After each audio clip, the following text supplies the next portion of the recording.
We are located in a landlocked country, Mongolia. So it's really tough for us to get anything out of this country. We are Lhamour, which is Mongolia's first organic skincare brand. So I used to be the delivery man. Most of the distributors that contacted us were entrepreneurs. 11 years later, they understand that's how it should be. Our production is zero waste, which means every raw material becomes an end product. Hello, and welcome to the DTC Daily Podcast. Every week, we interview some of the best e-commerce founders and dive deep into their key growth drivers, uncovering actionable insights that you can implement in your business. But before we jump into today's conversation, a quick thank you to our friends at Saral. Most brands get influencer marketing wrong. They think paying a creator for a single post will spark a sales spike. That simply doesn't work. Successful brands like Graza, Obvi, and Hexclad are forging genuine partnerships. And that's where Saral comes in. It's your go-to platform for partnering with the right influencers, tracking results, and managing everything in one place. Book a demo at getsaral.com/demo, mention us, and get an extended free trial exclusive for our listeners. Hey, Khulan, welcome to the DTC Daily Podcast. How are you doing today? I'm good. Thank you for having me. Before we jump right in, could you tell our audience a little bit about your brand, what you guys do, what got you to starting it? We are Lhamour, which is Mongolia's first organic skincare brand. Started 11 years ago in my kitchen because I started having eczema and allergy for the first time ever since coming to Mongolia. I used to live in Europe and the States, and I really started to think about my own skin and what's happening with my skin, which led me to become very passionate. And at that time, I couldn't find organic skincare, so I just created it myself. And you mentioned you've been to Europe, you were in America at some point of time as well. What got you to go back to Mongolia to start this brand? So I went to Mongolia because I graduated in with a degree in renewable energy management from Columbia University. And Mongolia was finalizing its very first wind farm. And the company that kind of asked me to come back was also working on wind and solar. And I think one of the key points was, should I stay in, let's say, Europe and the States and just be a newly graduate and really start from zero? Or should I just use my knowledge and already kind of utilize everything, like my skill sets, everything for Mongolia? And I really wanted to make a change. And you mentioned that you had your own struggles with eczema and some other skin conditions, and that got you to starting the brand. Once you validated the ideas, you built the products in your kitchen. How did you go about getting your first set of customers, and what markets did you target for your first set of customers? Yes, so I was my very first customer, obviously, because I'm the chief technologist, and I was creating products that I really wanted to have myself. So once I kind of realized that it's working for me, I really utilized the power of social media because I just kept on posting on my own social media, on Facebook, Instagram. I was like, hey guys, this is what I did. And because it was Mongolia's first and nobody had ever done it before, people were so interested and they're like, what in the world? Like, how come you made a lip balm, and how come the sheep's tail fat oil soap and sea buckthorn bath bomb, etc. So everybody got really interested, and I just told my story very simple on my own social media. And then people that had dry skin, that had sensitive skin, they're like, hey, can I try it? Can I use it? And I was like, sure. And I used to deliver it to those people. So I used to be the delivery man. So initially, your customer base was just in Mongolia? Yes. So initially it was just in Mongolia, but then it took off so fast that literally ever since my kitchen work in 2 years, we were not just expanding super fast in Mongolia, but we had, for example, NHK World come to us and make a documentary about me, and Deutsche Welle, German TV came. So it really took off quite fast. And before COVID, we used to have different kind of distributors. and we distributed to 10 countries. And after COVID, we decided to really focus on creating our D2C brand, so direct to customer.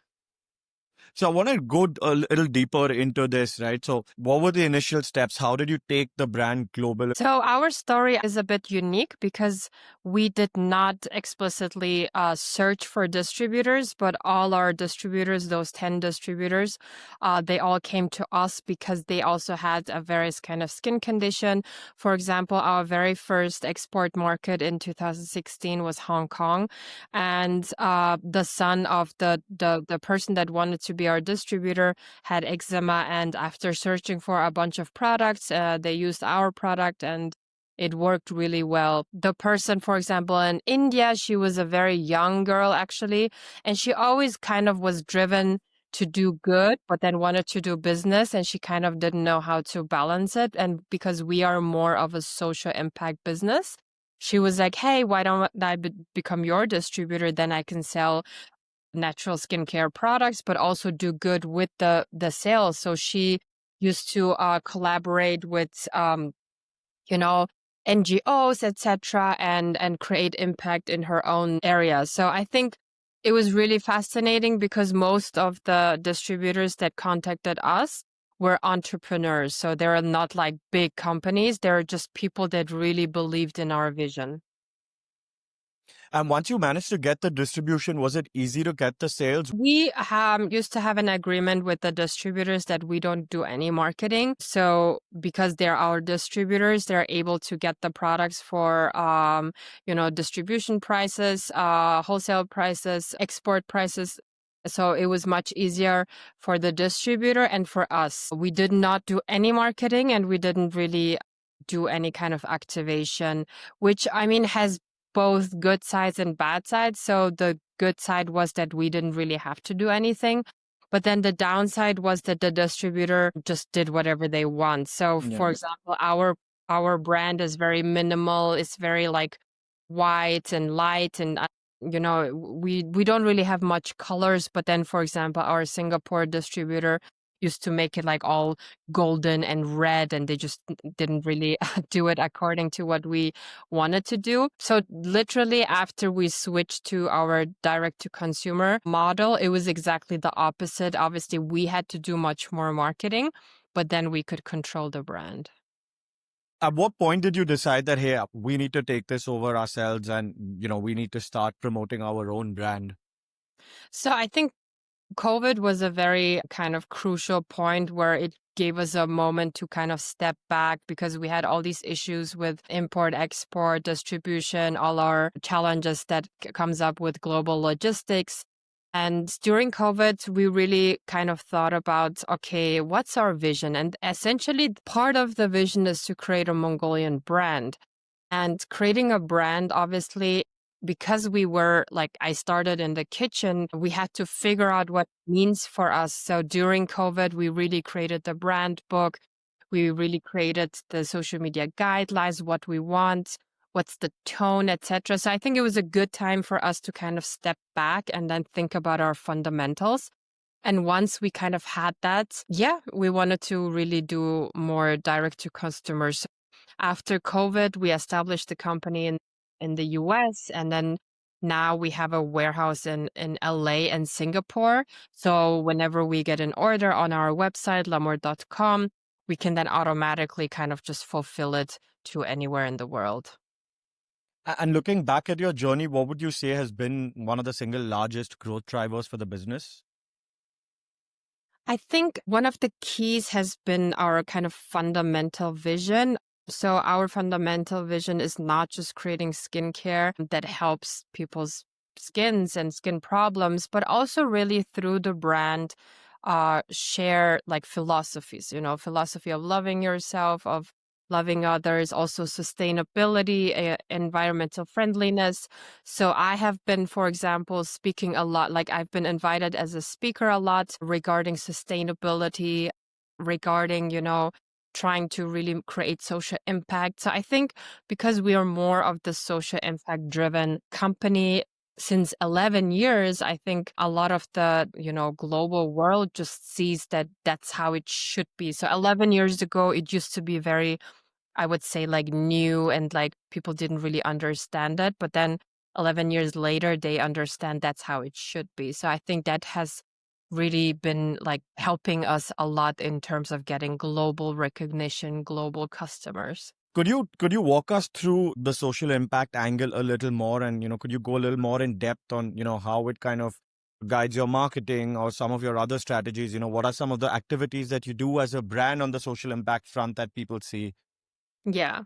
So, I mean, first of all, obviously, because we are a production or manufacturer, we work together with a lot of the suppliers that are nomadic, or that have never supplied anything before. So we, for example, get the yak's milk fresh from the nomads from the countryside, allowing them to have additional income. Then, for example, in Mongolia, we launched Mongolia's first zero waste corner, where in our flagship stores, people could come with their containers, get their favorite body oil, facial oil refilled, so that both the customer as well as the manufacturer don't create any packaging waste. We were one of the very first 11 years ago to commercialize recycled paper in Mongolia.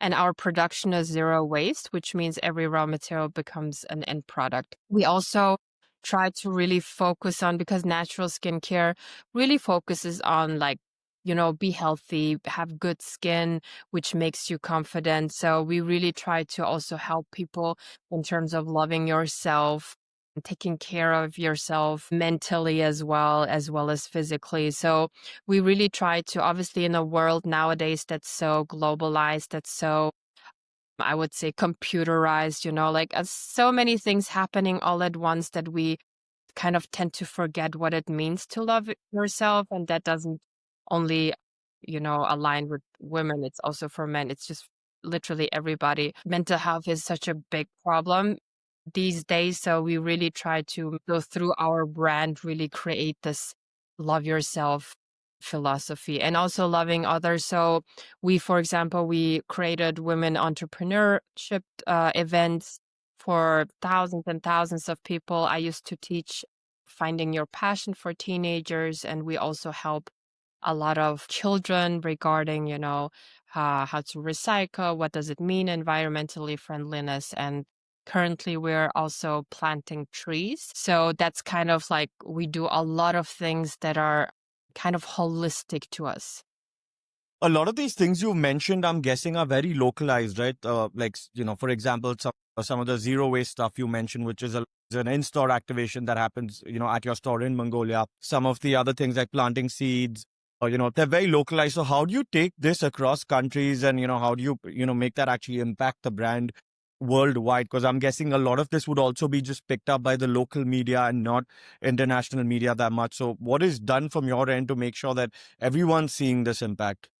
Yes. I mean, so yeah, the planting trees, etc., is very local because it's like Mongolia based, and also the zero waste corner because we don't have any physical stores internationally. But for example, for our international social media, we do have, let's say, campaigns where we make global campaigns where we say, what do you do regarding loving yourself? And we interview people and we ask them what they do, and we try to really like, even if people, let's say, don't buy from us, they just look at our website and they look at our social media, and they just like think about, okay, what did I do for myself today? Like, was I harsh on myself? Was I, was I talking bad to myself? Was I talking down to myself? So we really just step by step, because we're now kind of back to zero in terms of going global, really trying to do that through our social media. And I think social media is so powerful.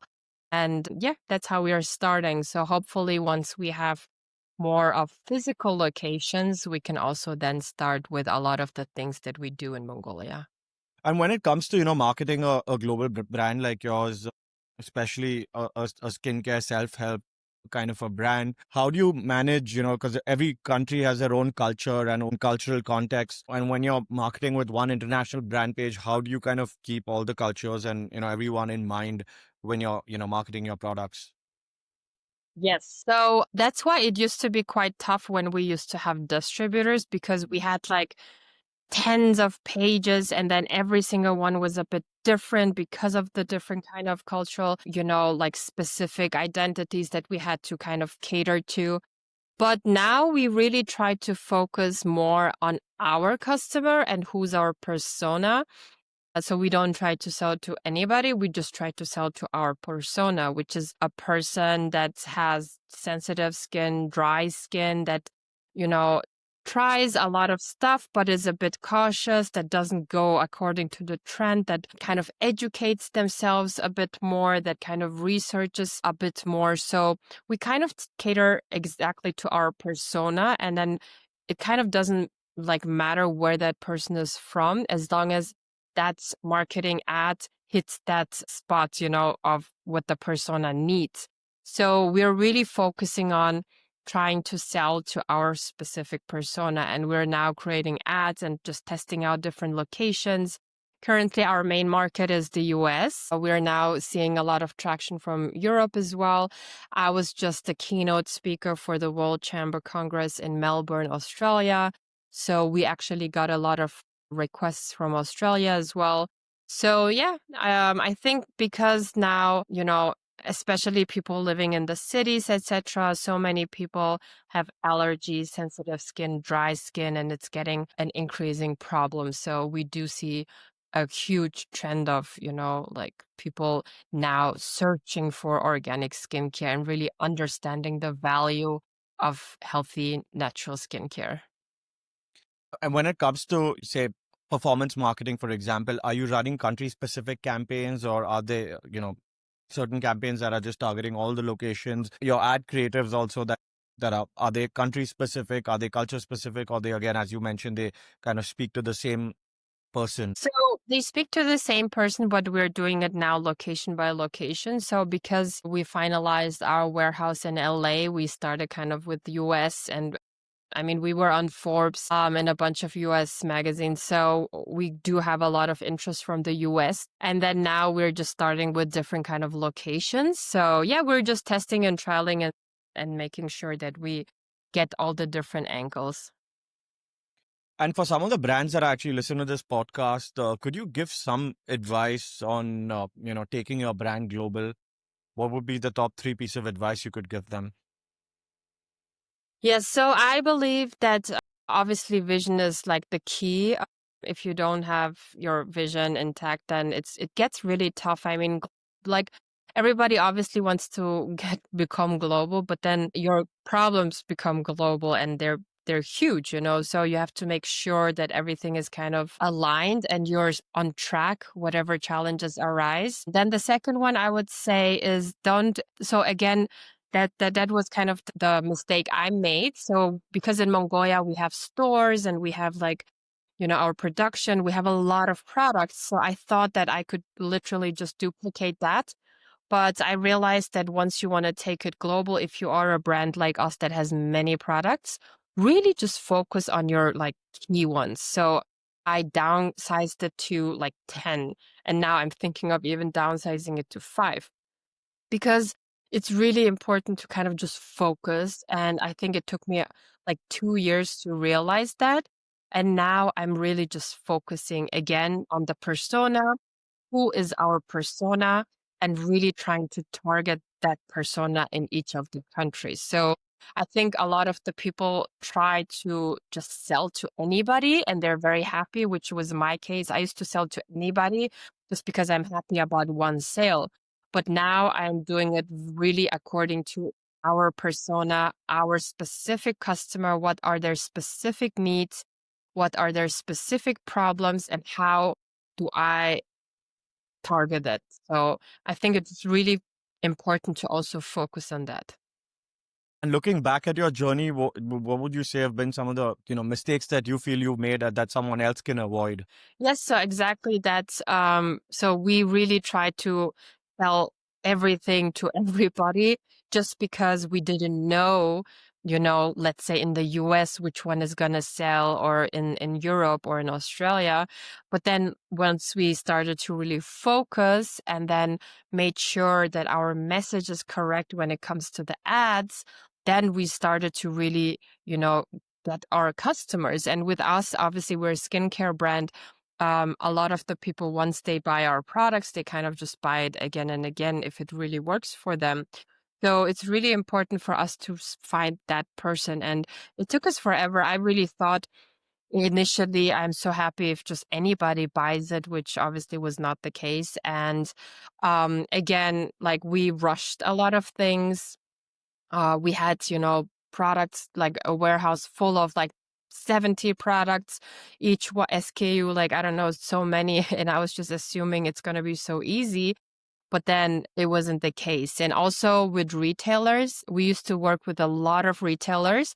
And I kind of was assuming that once we are, let's say, in this very good retailer, it's just automatically going to get boosted. But then it's like, especially if you are in a retailer which has a bunch of other brands as well, it's like, why would anybody bother, like, buying your brand? So it's like a lot of things that once you do it, you're like, this is like totally different from what I assumed. So I guess it's really about doing your research, making sure you understand your market, making sure you also have people there. Once I was, let's say, in the US myself for a few months, I was getting the message really wrong, because once I was talking to my customers, I was like, oh, I should have worded it a little bit different than I do, for example, in Mongolia. So yeah, it's quite, I guess, challenging, but it does make a lot of sense to really understand your market,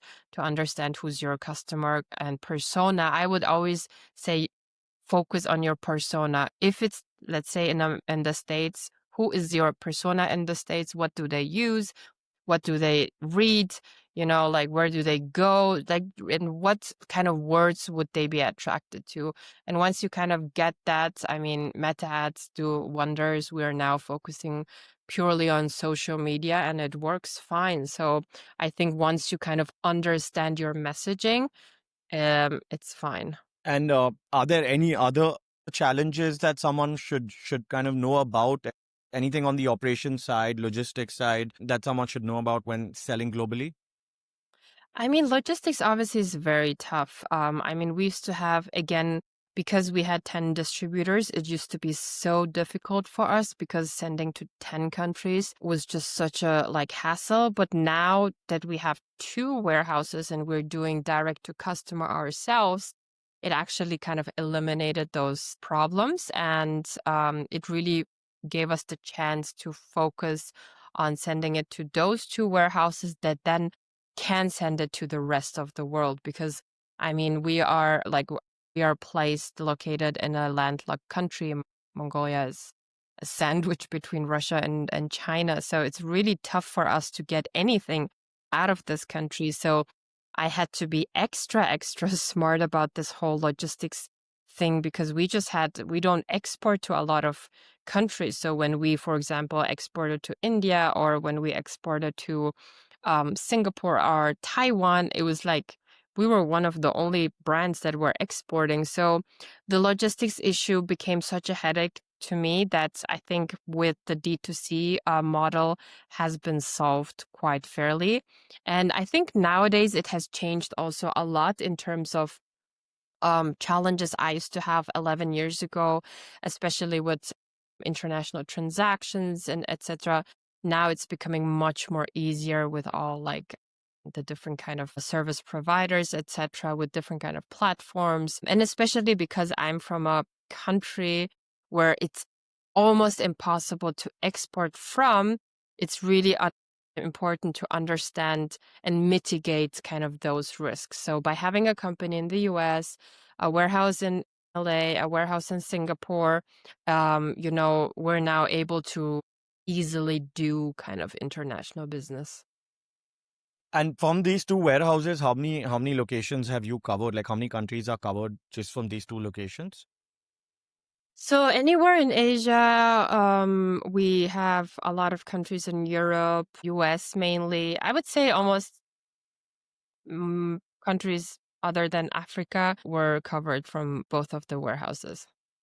And at any point, do you see yourself maybe opening more facilities, maybe one in Europe that kind of covers all of Europe, or somewhere else in Asia, or maybe down south in Australia? Well, because we are a skincare company, I think our next step would be more of trying to just open up a physical store, just because people really want to, see it, they want to smell it, they want to touch it. So I think that's going to be our next step, because in Mongolia, we have 4 flagship stores. We're in the duty free. We sell from our own production, etc. I think it's fine in Mongolia. We don't need more. So now it's really about taking what we have in Mongolia and then having physical locations in the world. What decisions do you have to take to kind of narrow down? Okay, here are the cities that I'm going to start with. So I'm thinking, obviously, I used to kind of really heavily focus on US, but now with all this international kind of challenges that keep on coming up, I'm thinking of other places that are where the persona is readily available, meaning people already understand the importance of organic skincare. People already understand, like eczema, dry skin, etc., and using natural ingredients. So these are number one factors, and then number two, obviously, the ease of doing business. The ease of like how difficult it is to open up a store, etc. So I think really my shift is now like towards Europe and Australia or Asia. I used to really heavily be focusing on the US, and with our warehouse and with the online, I think that's now fine. Now I'm focusing on the other regions. And lastly, is there any advice you would like to give some of the founders that are listening to this call? Well, I mean, I really just want to say that it's a tough road. It's not for everybody, but it's really, really, I must say, inspiring. Even just being an entrepreneur myself just gives me so much like joy. And initially, obviously, it's tough. So after 11 years, I must say that the first 5, 6 years, I used to work really hard, like 24/7. I worked when everybody was sleeping. I worked when everybody was chilling and partying. But now, after 11 years, I do must say that the value that you create to your customers, the value that you create for your employees, the value that you create, even for a whole country. I mean, for Mongolia, it's so amazing to see. And I'm just getting started, honestly. There's so much to do. I'm becoming more of a serial entrepreneur. And it's not for the lighthearted, but it's really worthwhile. And obviously, I think besides the value that you create for others, the most amazing thing is that you can create freedom for yourself. So now I don't have to, work 9 to 5 every day. My team is doing an amazing job, and that I think is also really, really important to have this freedom. So yeah, I think it's worthwhile. And if you're crazy enough to be an entrepreneur, you can achieve so many things. It's never easy, and don't ever think it will be easy, but it's just worthwhile every time you kind of solve a problem or solve any challenge or get to the next. Thank you so much for doing this. It's been a pleasure speaking with you. Thank you so much.